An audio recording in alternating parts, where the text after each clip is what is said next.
Pick one thing, start pursuing it immediately, but at the same time, go and find someone who's where you want to be and learn from them.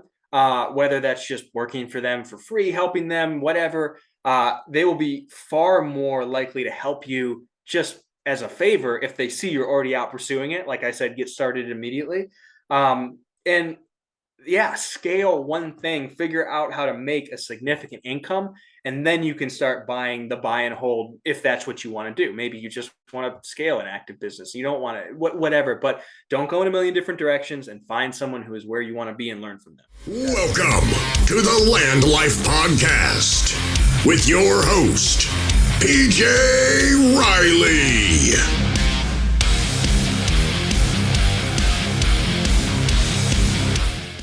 What's going on, guys? My name is PJ Riley. This is the Land Life Podcast, where we show already hardworking people what's possible outside of their 9 to 5.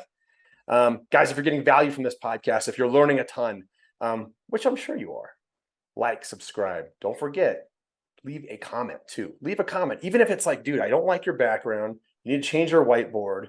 That hat is, you need a new hat, something like that. I don't care. Just leave a comment. It helps us out a ton.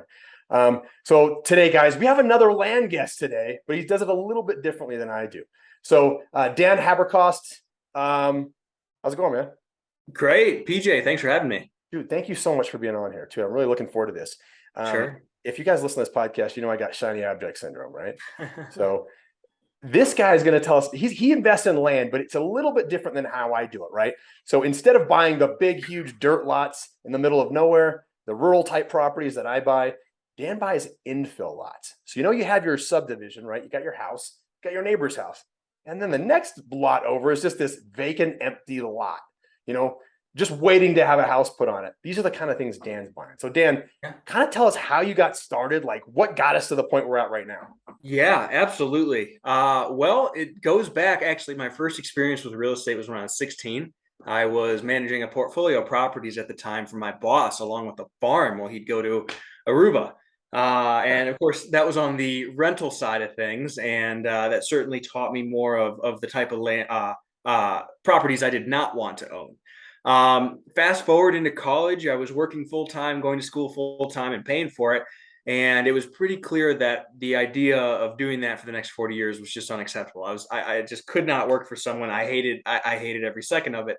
But I thought, okay, if I can manage 50 hours of work a week plus, full-time school, I can certainly start some sort of a business. So about when I was 20, started reading different books, listening to podcasts, came across Big Your Pockets, listened to Rich Dad, Poor Dad. I said, okay, real estate it is.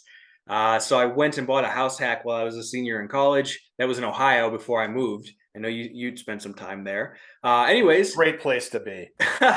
Yeah, sure. But anyway, from there, I came to visit my brother in Colorado and loved it here, loved the mountains, blue skies. So I moved here. I said I was going to climb all the mountains and build a real estate business. And so that's exactly what I've done. Bought another house hack. And that was around the time that I realized, hey, all the low and no money down stuff is great. But if you really want to build a portfolio of real estate, you got to figure out how to make a substantial income. So at a local real estate group here, I met a guy who'd been doing land and development all over the country for the last 40 years. He taught me how to build houses, which got me, an intro into land. And so I started building my active business, Front Range Land, around that point, buying more rentals on the side. And fast forward to today. And Front Range Land, simply put, is, your listeners know what land businesses look like. It's the same thing, but it focuses entirely on infill lots. And some of them we just flip, some of them I'll assign or sell on a note, and then some of them I put a spec house on. So that's really where I'm at today, and a quick synopsis as to how I got there. Yeah. So what so how many lots are we doing right now? So are we talking like, you do 2 or 3 lots? Are we scaling this thing? Like, what does the business look like? I think I have 12 or 13. I have a whiteboard like you. I think I have 12 or 13 on under contract, about to go under contract, or already purchased and being marketed to sold. And then quite a bit more just in the pipeline. So a decent volume, and then 2 spec houses in process right now. Okay. And you're working in Florida and Colorado, correct? Yes. Okay. Yes. So with vacant land in like a more rural sense, I know I've talked about this before, and I know a lot of other land guys talk about it as well. You can get land for $100, $500. Yeah. You turn it over. Maybe you're tripling your income, your return, and it's nice. It's really good. The percentages look great. Mm-hmm. What does it look like with infill lots? Well, where I started, it was actually similar to what you just described. I don't know for anyone in Colorado, Colorado City, way down Oh, south. baby, that's my first Yeah, place. yeah, that was my first place too, and I bought a lot of Yes. lots there for a few $100 and sold them for a few thousand, or bought for 1,000 and sold for 5 or 6. For quite a while, Pueblo West was my. I was having a field day down there, consistently buying at 10 to 15 and selling at upper 20s to low 30s. Okay. Got a big kick in the teeth early this year when they shut down all new water taps with no warning at all. So, did you hear about this? Are you No, aware I of did this? not. Okay, so this happened in January, and I had so many lots. I had 100 grand sunk in lots that I already purchased that were in process of being resold, quite a bit more under contract. So that was not a good day. That is what made me pivot to Florida. But thankfully, they did end up opening it up. But I did not make quite as much on a lot of those lots. It slowed me down. Right, I just had a huge amount of momentum, and it just all came to a grinding halt all at once. So that sucked. That was a rough day. But you can cry about it, or you can deal with it. So I pivoted to Florida, and still doing a few deals in Colorado. That market has opened back up, but it is much, much, much slower. So anyways, I got a little bit on a tangent there, but that's kind of where I'm at now, and Yeah. consistently in Florida, buying in the 10 to, or some of them are even lower than that, but 10 to 12 and selling in the 20s or low 30s. So similar to Pueblo West. How long have you been doing infill lots? Gosh, that was the first land deals I ever did. So 2019. And how many deals and transactions have you done so far? A little over 100. 100 deals in just a few years. Yeah. That's Yeah. absolutely crazy. So I'm always concerned with when I see something like infill lots. I see, maybe like a neighborhood infill lot, and there's been a sign on that thing. And the Mm-hmm. sign has been there for a while, right? So maybe it starts out as a white sign with a realtor's name on it. Yeah. And then after a while, years go by, it's like a yellow sign now. That Mm-hmm. thing's been sitting there forever. Yeah. How fast are you able to turn over these lots versus my realtor guy down the street? Immediately. But that goes back. Let's start with the big picture. I go after markets where it's harder on the buy side and easier on the sell side, Mm-hmm. as opposed to markets where it's very easy to buy but very hard to sell. Yeah. And so, you want me to walk you through how I approach finding? Absolutely, that'd be Okay. awesome. So start with the big picture with everything. I always think that way. So I'll go on Zillow. I'll go to recently sold lots, last 30 days. And then I always like to start in growing areas. So right now, Texas, Colorado, Florida, the whole Southeast, we know what's growing. And then you're not going to be able to do this generally in Tampa or Denver or Los Angeles, right? You need to be in one of the second or third level markets. So let's take Tampa, and I'll scroll out looking for clusters of yellow dots, meaning sold lots, right? And whenever I find a cluster and I see a lot of volume, right, like look at for sale, look at sold in the last 30 days. If I just see hundreds of lots moving every month, I then look at, well, who's going to be buying these, right? I want to see builders. And so I'll check spec houses. So I'll go, 2022 or newer. Are there many houses listed? Oh, there are. Great. Then from there, I'll maybe call some realtors, ask about the market, do things sell quickly, who's buying, who's moving, do further due diligence. And I like to see that it had been really slow and kind of dead for a long time and was just recently growing. And lots of markets in Colorado, less so now, more so over the last decade. But now the same's happening in the Carolinas and Florida and Tennessee, where there's these markets where lots just sat, like you just described, for a long time. But now, because of all the people moving there, they're starting to blow up. And so land prices are doubling, tripling overnight. You have all these owners that bought decades ago for pennies on the dollar. A lot of them have passed away, right? I'm hopefully painting a picture, but that's kind of the formula for success, right? All these owners, they live out of state, they've owned it a long time, they bought it for nothing. Now the market's growing, tons of volume as far as lots being bought and sold every month.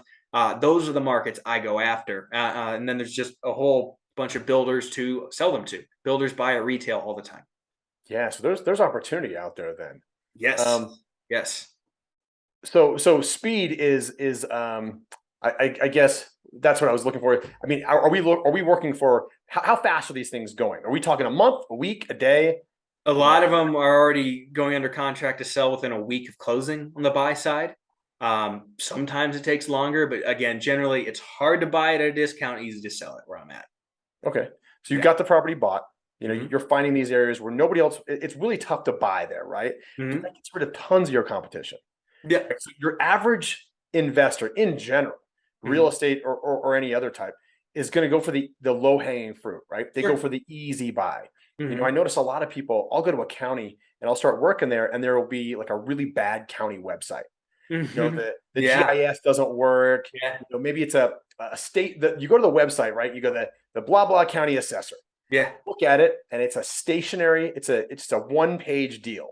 Yeah. Maybe it has their email address, their phone number, and I'm like, dude, this is a gold mine because everybody else sees that. There's Yeah. nothing to click on. There's nothing to search, and they move on to the next county.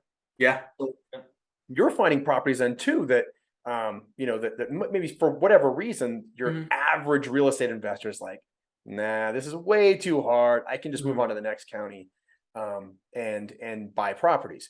So cool. You got these deals that no one else can get. How are you selling them? A lot of them just list on the market, but sometimes I'll just pull a dispo list, which most commonly I'll take. Okay, let's just say we got this lot in the center of Denver, for all intents and purposes, up by you. I'll pull on PropStream that area where all the lots are similar, and I'll do 3+ lots owned, closed in the last 60 or 90 days, purchased at or above the price I want. And that gets me a list of people who bought similar lots, at least at the price I want to sell at, and who own 3 or more. What does that tell me? They're probably builders or investors. They're the buyer. Have it skip trace and have my acquisitions managers call it. No kidding. Yeah. And then, so are you going on now? Where are you selling the property? Is this like Land Watch? Are you going to sorry. Zillow? Any of those types of places? Facebook, Craigslist have both been great. A lot of the other platforms are meant for the rural recreational stuff. Like I used land.com for a year and that did nothing for me. So it's been Facebook, Craigslist, Market, and then those different cold call lists. I'll have them just go call builders, just Google builders in such and such area and just call, hey, what are you buying, if anything, and send them our lots. So what does the team look like? Are we so you have realtors and all these guys on the ground. What about virtual assistants? Who do you got working with you? 2 acquisitions managers, and in the context of land, doing due diligence is, once you know a market, it takes all of 30 seconds in the context of infill lots. So they do a lot of dispo for me too. They, do the transaction coordination, and then a couple different realtors, some good title agents, and it's really quite simple. It's not nearly as involved as it would be if we were trying to do this with houses or anything that requires more due diligence. Yeah. So you're on Facebook you're selling them on Facebook. Is this like Marketplace? Yep. Yep. No kidding. You're selling infill lots to builders on Marketplace.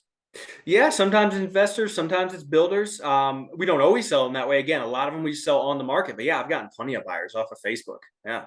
That's amazing. I sell land on Facebook as well, but it's rural vacant land, right? Well, and remember, Facebook has all kinds of groups. So you can find the builder groups and the local land investor groups and post in there, and there are builders there, so. That's super interesting. So guys, if you're whereas I've told people go to Facebook Marketplace, and if you want to buy in like your El Paso County, Colorado, right? Yeah. If you have a property in El Paso County, you want to join that group, right? You want to join El Paso County buy sell, and you want to, you post your property there. So you're saying same thing with infill lots. Exactly the same thing. Yep. That is absolutely crazy. So now in state, cool, you can drive to the property. You're doing it in Florida though. How do you have anybody on the ground that's like driving out to look at these things? No, if we're uncertain, I'll send it over to one of our realtors and get comps. But again, remember, infill, we're dealing with just huge tracts of thousands of lots that are exactly or almost exactly the same, and it just makes it easier. Now, granted, I think it's easier to get discounts and find mispricings when you're dealing with rural land that requires more work and due diligence. But this is one upside: it's super easy. Google Earth. Double check the zoning and look at comps, but it's very, very simple. What about utilities? Does it have to have water, sewer, electric? So out here, very, very relevant. Over there, not nearly as much. In the market I'm in Florida, everyone's on well and septic because the aquifer is so shallow because they're very low that drilling a well is easy and normal and not very expensive. Same thing with septic. Power is very important though. So good point there. So you buy them they have to have it already in place for you to buy that property. The power? Everything, utility. So it's water, sewer, or well, septic. Would you bypass a lot if it didn't have that already? Oh yeah, because it's normal to have to put the well and septic on your lot when Okay, you go to okay. build. Yeah. Yeah. And then as far as power, if you got a lot and then the houses on both sides are really close, you know power's there, right? Again, Yeah. so infill just makes everything a little easier. Yeah, guys, I hope you're writing this stuff down. This is super important. Okay, what about HOAs? What about HOAs? In Florida, everything has an HOA. In the subdivisions I'm in, that's not as relevant. One of them we just got a deal in. I know that does apply, but at the end of the day, if you have 10 comps in a radius of 2 streets and a tenth of a mile, that tells you what these things sell for. Regardless Yeah. of the HOA, it just makes it easier with the comps in This info. is genius. This is genius. I do have shiny object syndrome though. So I got to Well, pull back. everything has its own challenges. Absolutely. I bought quite a few. I started in Colorado City as well. That's So funny. Okay. yeah. So guys, if you're not familiar with the area we're talking about, Yeah. it's basically what, an hour, half hour outside of south of Pueblo, Yeah. Colorado. Yep. And it's this great big, it's beautiful. It's very all pretty. green hills everywhere. Just an amazingly beautiful place. In I want to say the 60s or 70s, 60s. somebody Yeah. went out there and plotted this area, right? Yeah. They've drug in some dirt roads, put up Mhm. some street signs, and then just platted the area out. And in the backs of these old magazines, they would sell lots. They would sell these things to out-of-staters, right? You could look at the back of this magazine and it'd say, "Come live, fantasy life in Colorado. You can live near the mountains, and it's amazing and it's beautiful." And for whatever reason, the business didn't work. They pulled Yeah. out. They lost money. They took the money from the investors and they bolted. I actually had a friend who was a pilot, Mm-hmm. and he flew over Colorado City in the 60s or 70s. Mm. He remembers Huh. seeing the development of that place, and he would That's fly back crazy. and forth, like Yeah. to maybe Taos, New Mexico. Yeah.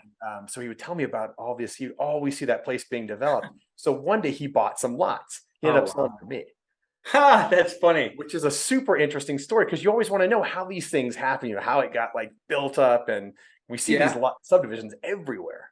Yeah. No, Pueblo West, the guy who did Lake Havasu in Mhm. Arizona came up here and did Pueblo West 10 years later, just following the Army Corps engineers as they dammed up the river.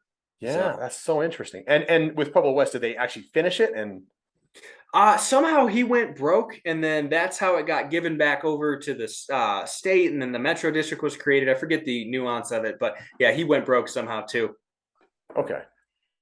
Yeah. What about, so you're not doing just land though. You're not Mhm. doing just land. You got all kinds of irons in the fire. What Sure. else are we doing real estate related to keep you busy? Yeah, so building those couple houses, which is pretty simple, and then really it goes back to what I said from when I was getting started. The initial goal was to buy and hold, right? So land makes me money. Houses, building and selling makes me money. I'm working on this lady's got 44 units, 16 of them on the verge of having under contract here, owner financed, and then working on taking down the remainder and or just wholesaling them to friends. But really, in the long run, that's far more interesting than anything else I'm doing because it's scalable to pretty much any degree you want it to be, right? Yeah. Apartments, commercial, that side of things. I just got out of an appointment with a CPA, but really looking to get that deal done and get it stabilized, and then go and buy another one and another one and another one and build that up, and just really in the long run, what I'm trying to do is continually add a zero to what I'm doing, add a zero to the skill set. That's smart. That's it. That's it. So yeah, working on that right now. I got some kids cold calling from me from the local real estate group down here. And that's how I found that one. So local real estate group, I think communication is like super important. Yeah. It's like, if like we said earlier, if people don't know you, they typically don't want to work with you. Yeah. If people know who you are, they're like, "Dude, I recognize that Dan guy," and he's got a super unique last name too, so that kind of helps. Yeah. But you're out there, you're meeting people physically. Kind of talk on that a little bit. Like, how much does communication in person really affect your business? Communication is everything. And you see it especially when you run into someone who does not know how to communicate, because they tend to have problems with everyone. And especially if it's someone that is in the same circles, because they'll have problems with people that you did not and you have been interacting with without issue. But ultimately, when people talk about sales, that's just understanding how to effectively communicate, right? This seller that I'm working through, it was really clear to me that there was something bothering her, like a sticking point, something going on. And that's the case in anything, whether you're talking to a seller, you're talking to your girlfriend, a lot of times they're not direct, and good communication is being able to pull out what's really on their mind and get them to feel comfortable enough to share that with you. In her case, it was, oh, we hadn't set her our financials yet. So she was uncomfortable about financing. Send her some tax returns. She's great. And so it's like that with everything. I know I went on a little bit of a tangent there, but understanding how to communicate with other people, whether you're raising money, trying to get a deal under contract, anything, it's absolutely essential, because for whatever reason, humans tend to not be super direct, and it requires some, just effective communication skills to get out of people what they're actually thinking, what's actually on their mind, to get to whatever end goal you're trying to get to. Yeah, that's interesting you say that. So, and I like the part where you were talking about, finding out what the seller's issue was, why she was, maybe giving you a little bit of kickback. It's, guys, sales is genuine. Yeah. Yes. You be you. Like Dan is not. I'm looking at you right now, and you're not like, hi, I'm Dan, and I'm doing $4 million, and it's not corny. It's not a shtick. No. It's one person talking to the other person. Yeah. You found out what you genuinely wanted to do the deal, and you wanted to find out what would make her happier. Yeah. So you figured out how what it was, and you fixed it. Yep. It wasn't like you had to go out and figure out like the right wording to use and trick her into something. It was just genuine stuff. You're like, how do I make her happy? That's it. I asked her that. I actually said, a year from now, you sold all these off. What would be the scenario? What would have to have taken place to make you happy, that you'd say, okay, I did that properly? She goes, well, and then talks through it. Great. So it really is. And just figuring out what the other person's motivation is, what they're truly looking to get out of it, specifically in the context of business, that's essential. And they don't often tell you. A lot of times they'll, oh, this is a problem or that's a problem, but it's not really what's bothering them. There's something underlying, and being able to get to that is essential to close any deal. I mean, this is true with my girlfriend, with, your spouse. It's the same thing, man, all across the board. It really is. So let's say I'm a brand new guy. I want to be like Dan. Dan, you are a brand new guy. What are you, 25 years old? I'm 26. 20, Jesus. I started working really young. So yeah, when you said 16, you were managing units. That's insane. Yeah, that's well, absolutely crazy. We didn't have any money, so I had to go work, but it's okay. That's the Ohio life, man. Got to get out there. Yep. There's ones that make it, and then there's ones that don't. Yeah, that's true. So let's say you're one of those young kids in Ohio, right? And you didn't get that. You weren't 16 managing those buildings. What would you say to a young person? How would you advise a new guy in the business how to get to where Dan's at now? The first thing that I messed up was not just picking something. You talked about shiny object syndrome. We all tend to have that problem. Pick one thing that will make you money. I almost wouldn't have bought houses or small multifamily. Maybe I would have bought a house hack just to reduce my expenditures. But in hindsight, the first thing I would have done is picked one avenue. If I wanted to go after self-storage or apartments or mobile home parks, land, whatever, pick one thing, start pursuing it immediately. But at the same time, go and find someone who's where you want to be and learn from them, whether that's just working for them for free, helping them, whatever. They will be far more likely to help you just as a favor if they see you're already out pursuing it. Like I said, get started immediately. Scale one thing, figure out how to make a significant income, and then you can start buying the buy and hold if that's what you want to do. Maybe you just want to scale an active business. You don't want to, whatever, but don't go in a million different directions, and find someone who is where you want to be and learn from them. That's huge, man. So both of those things I want to kind of expand on a little bit. So the multiple, you hear multiple streams of income, right? So you're a new guy and you look at this and you're like, oh my gosh, I have to do everything. I have to be a part of this and then this and then this. And so you do see a young person, or not even a young person age wise, a new person in the business world, right? A new person that is starting to think outside of their W-2, their 9-to-5 job. Sure. Well, where do I start? Do I buy in? Do I get a rental? So if I get a rental though, I probably don't have any cash available. So now I can't do my self-storage that this guy told me to do. Yeah. Right. So Dan, it's so true. Find something, get very, very good at it. Right. Find something that you can, that can be your baby, right? Get good at it, get to be the best in your industry at that. And then you can add things, and then you can do the multiple streams of income. But if you look at it too, I mean, I buy and sell vacant land like we've been talking about. I have many multiple streams of land income, right? Yes. And you can look at it like that. So you don't have to have, I don't have to have a real estate business and a liquor store and a self-storage business and and buying and selling vitamins over here as well, right? Focus on one thing and you can really expand that specific business. Second, mentors, man, dude, that's such a big deal. Going into a lot of people too don't know where to find a mentor. I noticed that. And I remember being that guy, like thinking, all right, where do I go to find this mentor? Is there like a website we go to like mentors.com? Oh, maybe there is, but so going to networking groups, joining groups on Facebook, Instagram, all these different groups, jump into all of it. Get out there, be your normal self, like Dan was talking about earlier. Be that nice, cool guy, just a nice human being. Be humble. Walk in, shake people's hand, look them in the eye. There's no special trick. You don't have to go in wearing a big big suit, fancy suit.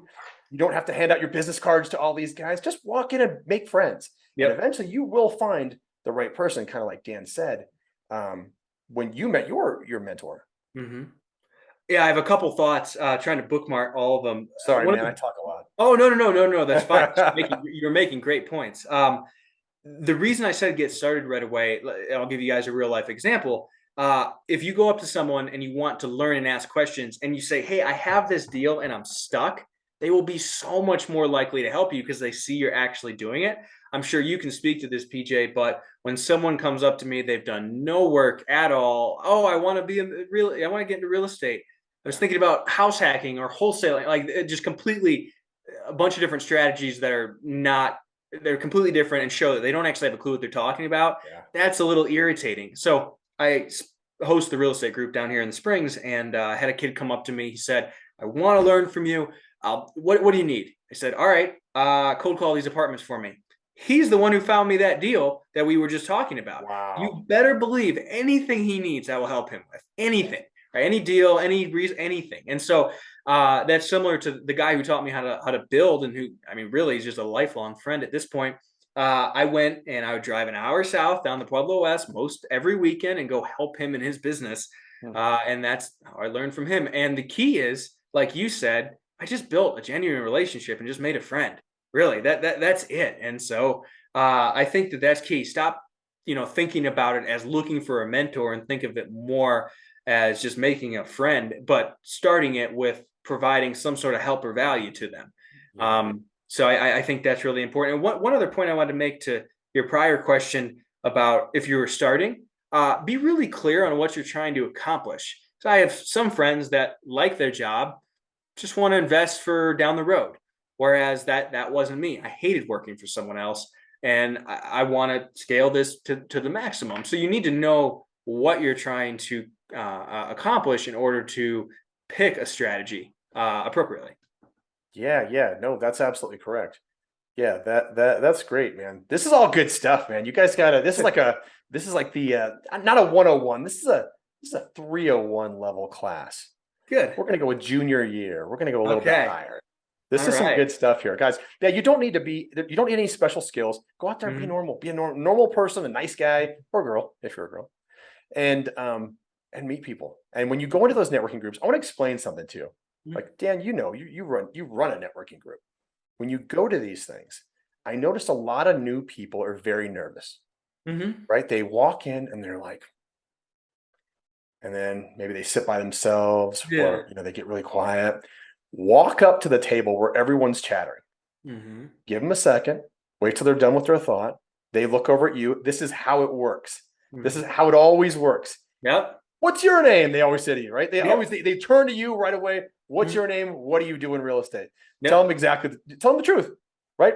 My name is PJ Riley. I've actually never done a deal. It's my first time here, and I'm just here to kind of learn from all you guys. Yeah. Everyone will start talking.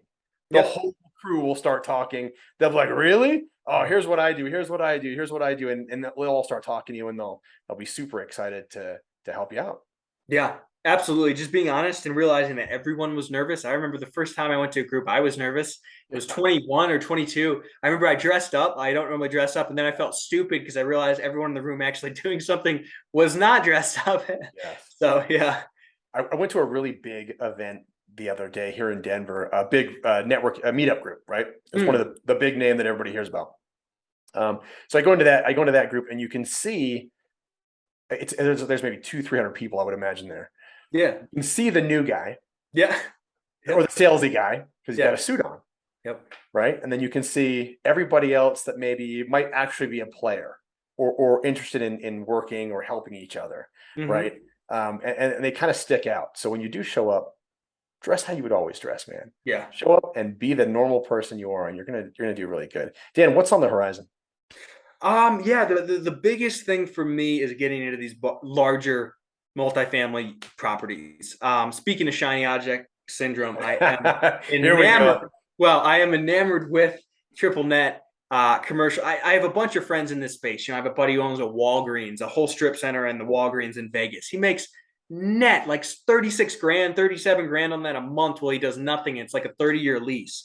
You know, I have some other friends out in Wisconsin who just they have a bunch of strips. And so in the long run, I don't want to buy any more houses other than, you know, just personal stuff. No more small.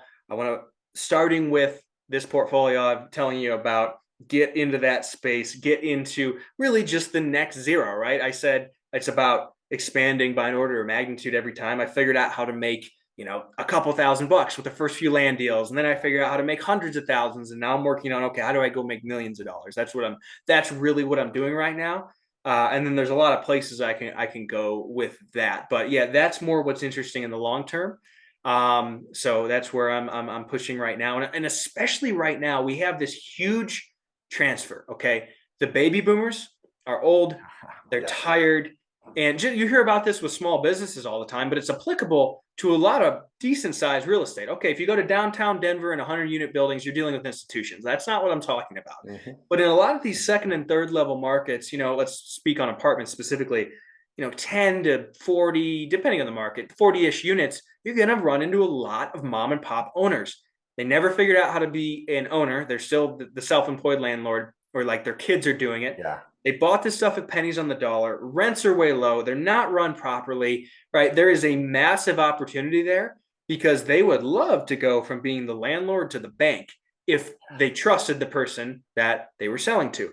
So this deal is great, but on a much bigger picture, let's pretend this deal failed and, you know, went to hell. Well, how do I, and this is a lot of what I'm thinking about, how do I go and buy 500 units in the next few years from that demographic I just described? On seller financing. That's kind of what I'm thinking about and working towards right now, starting with this deal. That's so cool. So what you're kind of describing is if you got to just play in a different sandbox, right? Yeah. So initially you're playing in one sandbox. Things are going good, but you're never going to get to that next level if you keep playing in that little sandbox. I don't know why I keep saying sandboxes, but I keep using the analogy of sandbox. Yeah. I don't know. Kind of my childhood memories or something. That's fine. Anyway. But if you want to, you know, get to that next level, you got to play in a different sandbox, and you got to keep progressing. Yeah. You know, and what's really hard sometimes, and which I've noticed, is when you get really good at one thing. Right, you're like the best at infill lots. Everybody knows Dan is like the infill lot guy. Everyone's going to him. He's got his infill lot T-shirt on. He drives a car that says infill lot king or something like that, right? And you're the best at it. But maybe it's not getting you to the financial level or even whatever the success level you want to be at. You got to make the move. I mean, you can keep doing that. You can keep doing the infill lots, but you got to make a move. You got to take a step. And I think a lot of people are hesitant to do that because it took them so much to get into that one sandbox. You know, it's really tough to move on to the next one. Well, the key to that for me has been that I'm not doing much any of the day-to-day with the land. It's really simple. The acquisition managers, title agents, real estate realtors handle it mostly. So it gives me plenty of time. Honestly, I need a lot more to do. I think that's key to stepping out of whatever that income stream is, because you're absolutely right. You shouldn't get rid of a successful income stream to start a new one. You should keep that going, in my opinion, just because you're Yeah. bored of it. So yeah, putting people in place is kind of the key there. So what you do is you build something, step out of the business, no longer working in the business. Now you're working on it. And that allows you to kind of step off into the next thing, or have time even to work on the next thing. Because if you're in the business all day, doing the day-to-day, doing the contracts, contacting sellers, buyers, and everybody else, you just don't have time for that. Yeah, exactly. So that's kind of the key there. And part of it too, just with anything, is I think you probably, or anyone who starts a business gets this. In the long run, you want a new challenge. You want something to actually use your brain, right? So that's part of it too. It's not all. It becomes less about money with time. Still about money for sure, but it's just satisfying to have a difficult problem to solve. I've solved, whether it's probate or a death certificate or a quiet title, all the million things I've had to solve for land, done it a million times, right? It's just easy. I don't have to think. So just something challenging or intimidating is fun to pursue as well. Yeah, absolutely. Dan, you're a super smart guy. Thank you so much for coming on here. Yeah, no, thank you. Thanks for having me. How can people get in touch with you? If they want to learn from you, they want to talk to you, they want to do business with you, how can people get in touch with you? Dan Haberkost on Facebook or Instagram. You'll see a mix of business stuff and a lot of pictures of the mountains. Dude, and the mountain pictures, this guy is like climbing on the sides of cliffs. Yeah, like I do enjoy that. Yes. I showed your picture to my wife, the Maroon Bells picture. Yeah. She's like, what the hell? It's amazing. Like, it's not just climbing. Like, you go hiking, like on a normal trail, you go to the top and it kind of looks nice. This guy's like on the side of like a cliff with like, rubble everywhere around him. Yeah. If he slips, he falls 4 miles to his death. Well, that takes time to get to that level. Very, I see do it today. Yeah, I see the analogies between business and doing that though, because just like when you're on a cliff and you're climbing up some, challenging terrain, it's the same as in business when everything's going wrong and you have to learn to stay very, very calm, because things will go wrong all the time and you'll have people coming to you. How do we fix this? How do we fix this? You have to stay calm and choose your next move. And it's the same thing with when you're going up a cliff. So I see the analogies there. But yeah, I love snowboarding, mountain biking, learning to surf, all climbing. I love the outdoors. And how much of that did you have in Ohio?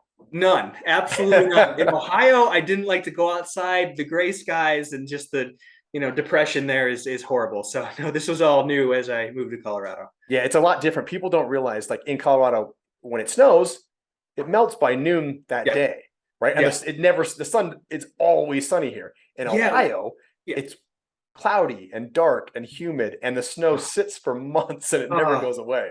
Yeah, man. I joke with friends back home, like we don't get winter out here. In the mountains they do. Next to the mountains we really don't. Maybe if you come from San Diego it's different, but coming from Ohio, it's amazing here in the winter. Yeah, it's absolutely amazing here. And like you gotta quit telling. We can't tell a lot of people that though. That's true. Too many people moving here as it is. I'm one of those people, man. I'm sorry. Yeah. No. All right. You're the last guy. Okay. The back of the line. All right. You ever been at like in line where they tell the back of the line person, hey, you put up the velvet rope. Yes. Behind you. Yes. Snap that bad boy in. We don't want to let any more people in. Okay. All right. Fair enough. Fair enough. Yeah. Right on. All right. Here's the big question. And you're a land guy. You're going to know the answer to this already. Mm-hmm. Here's the big question I ask at the end of every podcast. We're LandLife. We buy and sell vacant land all over the country. If you, Dan, well, you do. So we're going to hypothesize, I guess.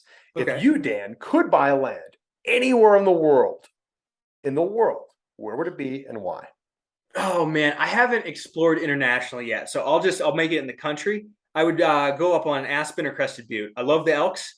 And I do intend to go build a castle up there down the road. So in the long run, I intend to do this. I love that whole mountain range. For anyone who's seen the Elk Mountains, they're red and they're just beautiful. And I love that area. So up there somewhere.